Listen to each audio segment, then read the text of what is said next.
Please give a round of applause for Megan.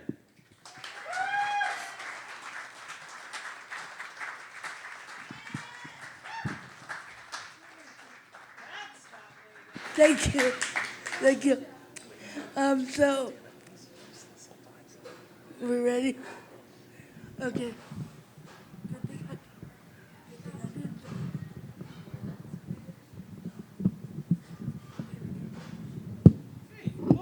Yeah. It works. Wow. Okay, let me.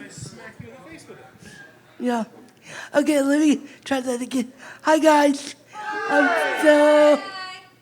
So I'm gonna be a little bit different. I'm just gonna speak from the heart. I don't have anything. I'm formally prepared because I've been racking my. As many of you have already said, I'm gonna echo it. I've been racking my brain trying to figure out how I can adequately encompass what Brett meant to me. But I only had the opportunity to know Brett for about a month. And I met her the first night I came back to Poetry Slam. And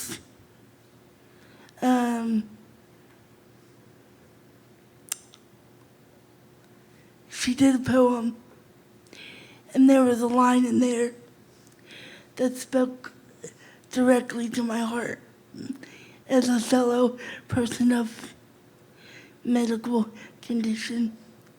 The only difference is mine is obvious, hers is not. But her words penetrated me in a way that they don't probably resonate with other people.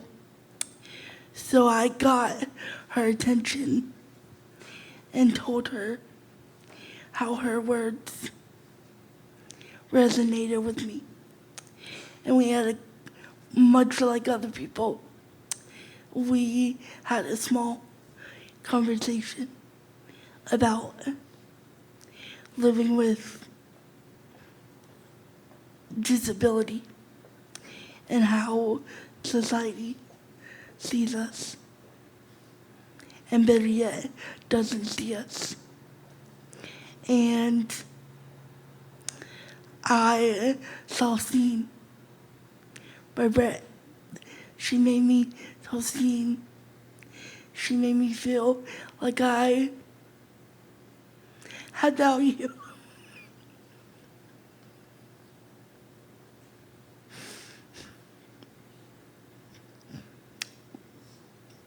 More than that, I saw her at other poetry pop-up events. And at one particular event, I showed her a rough cut of my poem that I recently did. I was working on it because I'm a very new poet to the poetry scene, and I'm totally like off the cuff. I just felt inspired, so I just started writing poetry. I'm not formally taught or anything. And so I shopped her this poem, and I said, Brett, what do you think? Is it good? Is it good enough? And she said, she read it. I'm sorry, let me go back. I asked her the question, and she said, well, it's already good enough because you're good enough.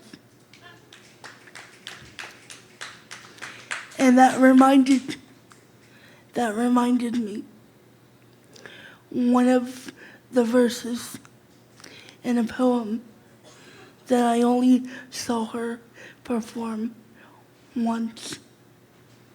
And I got the privilege to see again because I wanted to quote her properly.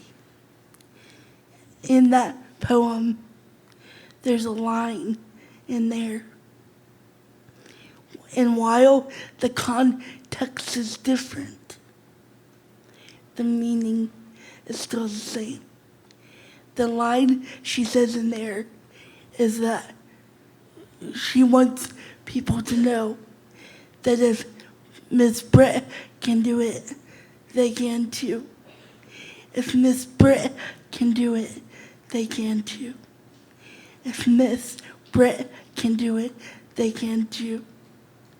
And that's how I felt about the poetry.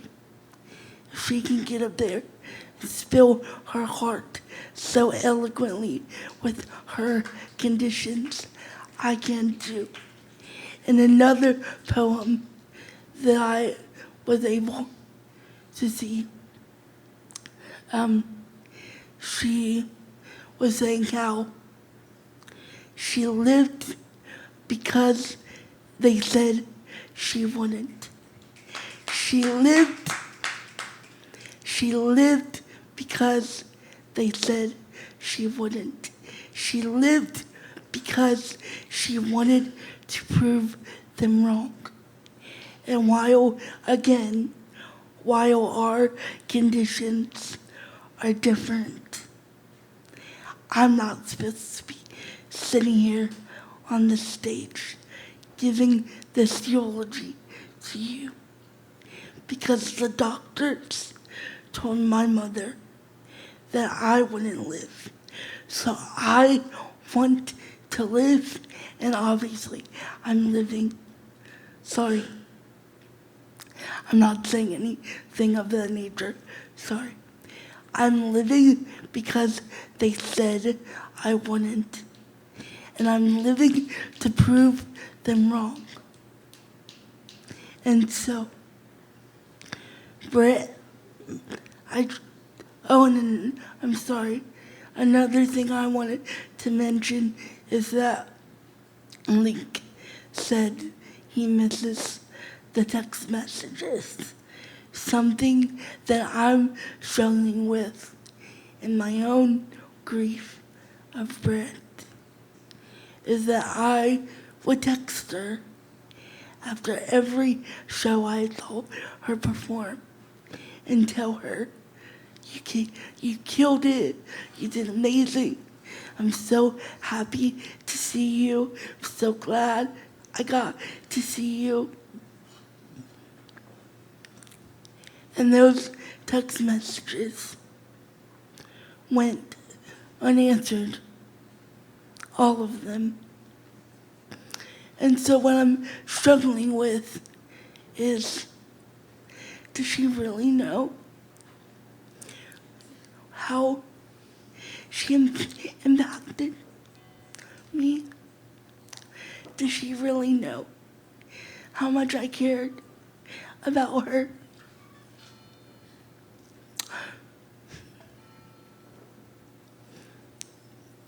Does she really know how much I loved her?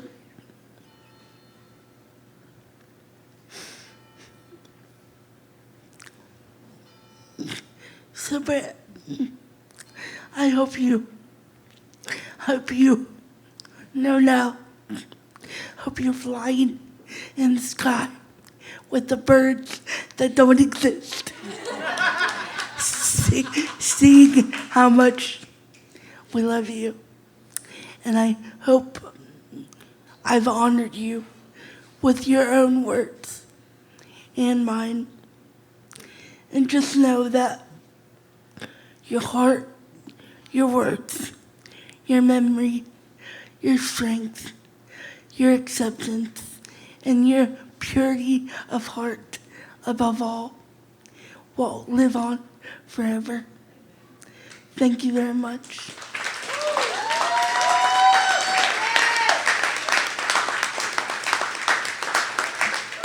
down for Megan.